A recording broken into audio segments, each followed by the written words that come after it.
Hello welcome back to మా mind baby care tips. ఇవాళ video వచ్చేసేసి ఆఫ్టర్ డెలివరీ తర్వాత తల్లిదండ్రులకి ముఖ్యంగా బేబీ యొక్క పేర్ల పైన ఖచ్చితంగా ఏదో ఒక మంచి పేరు పెట్టాలనే ఆలోచన ఎప్పటికీ వస్తూ ఉంటుందన్నమాట.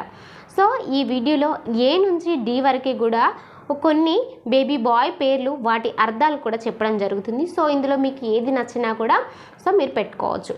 సో ఫస్ట్ ఏ అక్షరంతో కొన్ని పేర్లు అయితే చెప్పడం జరుగుతుంది. సో ముఖ్యంగా ఫస్ట్ పేరు వచ్చేసి అద్విత్. మా బాబు పేరు కూడా అద్విత్. అద్విత్ పేరుకి మీనింగ్ ఏంటంటే ప్రపంచంలో అందరికంటే చాలా గొప్పవాడు అని అర్థం అన్నమాట.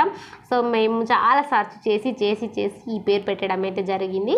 సో వాడు సింహరాశిలో పుట్టాడు. సో నేను అందుకే ఈ పేరు కావాలనే పెట్టాను అనమాట. అండ్ శివుడికి కూడా ఇది చాలా ఇష్టమైన పేరు, అందుకే మా బాబుకి అద్విత్ అని పేరు పెట్టామన్నమాట. సో ఇక నెక్స్ట్ ఆదిష్ దీనికి యొక్క మీనింగ్ వచ్చేసి ఏంటంటే వివేకంతో నిండిపోయింది అని అర్థం అన్నమాట. నెక్స్ట్ అబీర్. సో దీని యొక్క మీనింగ్ వచ్చేసి ఆవు మంద అని అర్థము. నెక్స్ట్ ఆదర్శవంతమైన అని మీనింగ్. నెక్స్ట్ పేరు ఆగంకి మీనింగ్ రాగా అని అర్థము. నెక్స్ట్ పేరు అభ్యుదయ్. సో మంచి నేర్చుకునేవాడు అని అర్థం. నెక్స్ట్ అచ్యుత. సో మీనింగ్ వచ్చేసి నాశనం కాకూడదు అని అర్థం. ఇక బి అక్షరానికి సంబంధించిన కొన్ని పేర్లు. భరత్.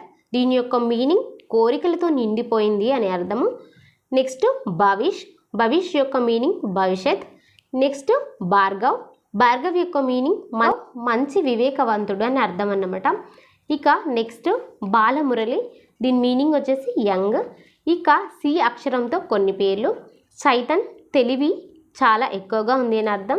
అలాగే చిన్మయ్ అహంకారం. సియన్ ఉదయిస్తున్న సూర్యుడు అని అర్థం. చారిష్ ఇక దయ అని అర్థం.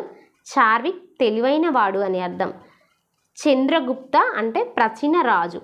సో ఇక డి అక్షరంతో కొన్ని పేర్లు. దక్ష సమర్థుడు. ఇక దక్షిత్ శివుడు అని అర్థం. దీక్షిత్ ధ్యానం. దీపాంకర్ కాంతి దేవుడు. దేవదూత్ దేవుని బహుమతి. దేవేంద్రనాథ్ దేవతల రాజు. సో ఫ్రెండ్స్, మీకు కావాలి అంటే మరికొన్ని అక్షరాల పేర్లతో నేను మీ ముందుంటాను. ఈ వీడియో కనుక మీకు నచ్చితే లైక్ చేయండి, షేర్ చేయండి, మన ఛానల్ అయితే సబ్స్క్రైబ్ చేసుకోండి. Thank you so much.